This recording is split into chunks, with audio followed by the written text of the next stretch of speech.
اللهم صل على سيدنا ومولانا محمد.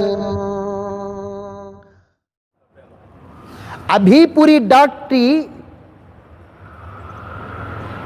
کتابوں سے نکل کر مشنری میں آ گئی، تجربے سے نکل کر مشنری پر آ گئی. اب وہ ڈاکٹر میرے اوپر کیا فاتحہ پڑھتے ہیں کہ وہ الگ مصیبت ہے. وہ نظر نہیں رہی ڈاکٹر کی، وہ تشخیص نہیں رہی ڈاکٹر کی، وہ تحقیق نہیں رہی ڈاکٹر کی، وہ علاج نہیں رہا. جن کے پاس ہے ان کے لیے تو ہم دعا کرتے ہیں، کیونکہ ان کے ہاتھوں میں اللہ تعالیٰ نے انسانوں کی زندگیاں بچانے کا ایک ہنر دے رکھا ہے. وہ ان کے ہاتھ کا کمال نہیں، اللہ تبارک و تعالیٰ کی عطا ہے. آج کہاں ہے؟ مشن پر بھروسہ ہے، ڈاکٹر کی تحقیق نہیں، اس کی نظر نہیں، اس کی تشخیص نہیں، اس کے ہاتھوں کے پوروں کا احساس نہیں.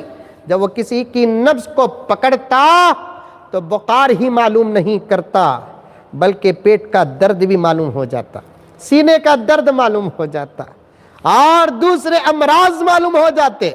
آج کیا بھائی، ہمارے حکیم الملت امیر شریعت شیخ الحدیث مفتی اعظم الشاہ محمد اشرف علی باقوی علیہ الرحمہ محتمی و شیخ الحدیث دارالعلوم سبیل الرشاد ہمیشہ فرمایا کرتے تھے بڑی محبتوں کے ساتھ کہ عزیزم، طب ختم ہو گیا، ہنر ختم ہو گیا.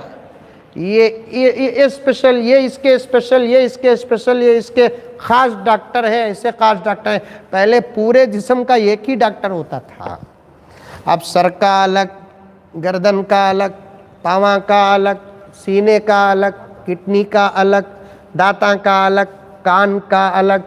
حضرت مذاق کے طور پر فرماتے ہیں ناک ایک سلامت ہے، اس کے بعد بھی ایسا آئے گا کہ اگر ناک کا کوئی مرض ہو تو ڈاکٹر کے پاس جائیں گے، وہ ڈاکٹر کہے گا میں تو رائٹ سائڈ کے سوراخ کا اسپیشلسٹ ہوں، آپ لیفٹ سائڈ کی طرف جائیے.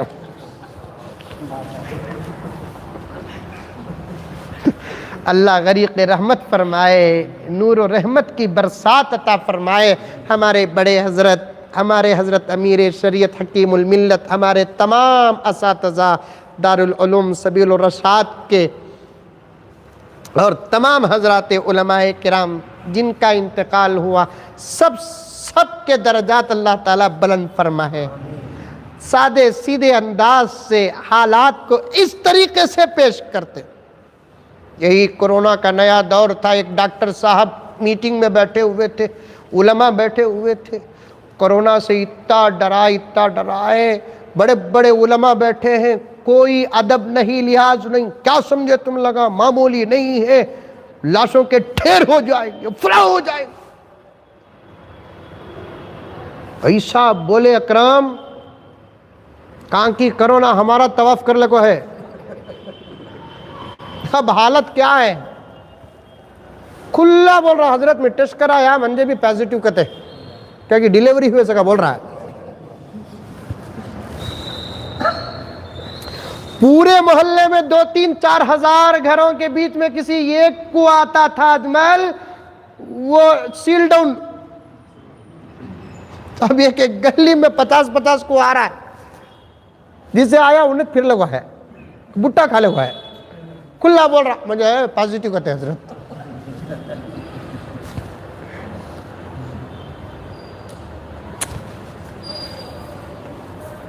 دنیا کا علم ہو کہ دین کا علم ہو، اپنے معیار سے ہٹتا ہے نا، اچھے افراد پیدا نہیں ہوتے. دنیا کا علم ہو کہ دین، ادھر دیکھیے، دنیا کا علم ہو کہ دین کا علم اپنے معیار سے اگر ہٹ جاتا ہے، پھر اس لائن کے اچھے افراد پیدا نہیں ہوتے. اس لائن کے اچھے افراد پیدا نہیں ہوتے. جب تک ہر لائن کا علم اپنے معیار پر تھا، ایسے ایسے افراد پیدا ہو گئے، اللہ اکبر کبیرہ، خالی ان کی میٹھی گفتگو سے بڑے بڑے مریض صحت مند ہو کر نکل جاتے تھے۔ اسی ملک کے حکیم اجمل خان، جن کے بارے میں واقعہ مشہور ہے، میں تو سنا ہوں، پڑھا نہیں، اور غلط بھی نہیں ہو سکتا، ایسے حکیم تھے۔ حکیم اجمل خان مجاہد آزادی ہندوستان کے بڑے لوگوں میں سے ہیں، بڑے زبردست حکیم۔ اور اس زمانے میں جیسے کرونا ہے نہیں، اس زمانے میں ٹی بی، اگر کسی کو ٹی بی آ جاتی، 5-10 منٹ میں بات ختم کر دیتا ہوں، اگر کسی کو ٹی بی آ جاتی، زندہ رہ کر بھی بیوی بیوہ کے سگا ہو جاتی تھی، بچے یتیم سمجھتے تھے۔ کسی کے باپ کو ٹی بی آ جاتی تو وہ بچوں کو پورا محلہ دیکھ دیکھ کر روتا تھا۔ اردو میں اسے تپے دق کہتے ہیں۔ کیا بولتے ہیں اسے؟ تپے دق بولتے ہیں۔ دمہ کی بیماری کیا کی کدھر کی، اللہ کا بہت بڑا کرم ہوا، اس وقت ہے نا ایسے لوگ نہیں تھے، نہیں تو وہ ٹی بی کی بھی کرونا بول کو کتنے کو پاس کر ڈالتے تھے کہ سمجھ میں نہیں بات ہے۔ میرے حال ہوئے، آج تعلیم کی کوئی اہمیت نہیں، ذرا اسکول کھلی بند، اسکول ہی نہیں، کوئی اور طریقہ استعمال کرو، معیار نہ گھٹاؤ۔ اس سال نہ صحیح، آئندہ سال تو SSLC کا ایگزام دینا ہی پڑے گا، معاف، آل پاس۔ کیا ہے امتحان کی محنت کر کے پاس ہونا مشکل، بغیر محنت کے پاس کرنا ان کے فیوچر کے ساتھ مذاق نہیں۔ سب سے کہتا ہوں، اس ملک کے میرے 130 کروڑ بھائی بہنوں سے کہنا چاہتا ہوں، بڑے چھوٹے کی امتیاز کو ہٹا کر سینے پہ ہاتھ رکھ کر کہو کہ محنت کر کے پاس ہونا مشکل، بغیر محنت کے پاس ہونے کا اعلان کرنا ان کی تعلیم کے ساتھ مذاق نہیں، ان کے فیوچر کے ساتھ مذاق نہیں، ان کے مستقبل کے ساتھ مذاق نہیں، ان کی قابلیت اور صلاحیت کے ساتھ مذاق نہیں۔ اگر ایسے بچے 5-10 سال کے بعد بڑے ہو کر کوئی عہدہ لیں گے، کیا اس ملک کے لیے خطرہ نہیں؟ یہ معصوم بچے اپنی جوانی کے عین وقت پر پہنچے، اس وقت تک ہم زندہ رہے کہ نہ رہیں، لیکن اس ملک سے محبت کی ہماری جو ہے اس کو سلام کرو۔ ان کے جوانی اور ان کے مقام تک پہنچنے تک ہم زندہ رہے کہ نہیں، اس وقت کی ہم فکر کر رہے ہیں، کیا مذاق نہیں؟ میں عدالت سے اور حکومت سے بڑے ادب کے ساتھ، محبت کے ساتھ گزارش کرنا چاہتا ہوں، اس ملک کے بڑے بڑے دانشوران اور ماہرین کو بٹھاؤ، جن کا شوق علم سے ہے، اور علم کے فیصلے جاہل لوگ نہیں کر سکتے۔ آج علم کے فیصلے جاہلوں کے ہاتھ میں آ گئے، جاہلوں کے ہاتھ میں آ گئے۔ کوئی وزیر کہتا ہے جو کسی بھی یونیورسٹی میں قدم نہیں رکھا اور کوئی ڈگری اس کے پاس موجود نہیں، وہ کہتا ہے کہ نہیں اسکول ابھی 3 مہینے نہیں، اس کی بات پہ بھروسہ ہو رہا ہے۔ یہاں نقصان علم کا سب سے زیادہ ہوا ہے۔ اب بچوں کو گھروں میں بیٹھ کر ایسی عادت ہو گئی، کوئی پتنگ اڑا رہا ہے، کوئی گولی کھیل رہا ہے، کوئی کیا کر رہا ہے۔ اب ایک کا پیر سے اسکول کھلتے ہیں کہ تو آج سے بخار آ رہی ہے اسے، ایک قسم کا خوف طاری ہو گیا ہے۔ عادت بچے، ہمیں بھی بچپن میں علم سے بھاگتے تھے، سوچ سب بھی اٹھتا، ان کے پیچھے ان کے ماں باپ لگے رہے، ان کے پیچھے ان کے اساتذہ لگے رہے، ان کے پیچھے حکومت لگی رہی، کیونکہ بچے ہیں نا ملک کا مستقبل، ان کے اندر صلاحیت ہو، قابلیت ہو۔ ایک ماما ایک بچی سے پوچھ رہا، اسکول کھل رہی ہے، کوئی بات نہیں ماما، کی بیٹے پہلے ہی دن کلاس میں کھانسوں گی، پھر 2 مہینے بند۔ بچوں کو بھی معلوم ہو گیا کہ اب اسکولوں کو بند کرنے کا آسان طریقہ چھینک، اسکولوں کو بند کرنے کا آسان طریقہ کھانسی۔ اب وہ علم سے دور ہٹ گئے۔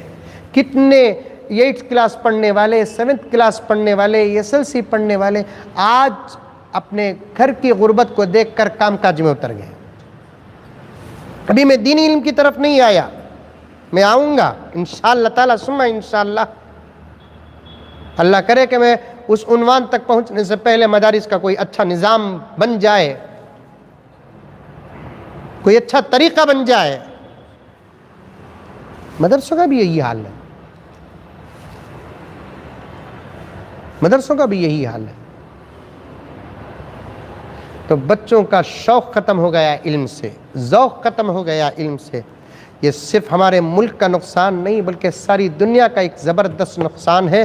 اسی طریقے سے اسکولوں کا، اگر مدرسوں کا حال چلتا رہا تو پھر ایک 5-10 سال کے بعد ایک اچھا ڈاکٹر ملک کو نہیں ملے گا، ایک اچھا لائر ملک کو نہیں ملے گا، ایک اچھا انجینئر ملک کو نہیں ملے گا۔ اور شاید اگر غلط ہو یہ بات تو میں واپس ضرور لے لوں گا، میں میری اپنی بات کو واپس لینے میں کبھی پیچھے نہیں ہٹتا۔ مدارس عربیہ کا بھی اگر یہی حال رہا تو پھر ایک اچھا امام مسجدوں کو نہیں ملے گا، ایک اچھا خطیب نہیں ملے گا، یہ قرآن کا صحیح اور بہترین ترجمہ و تفسیر کرنے والا نہیں ملے گا، حدیث اور امت کے سوالات کا فقہی طور پر جواب دینے والا نہیں ملے گا۔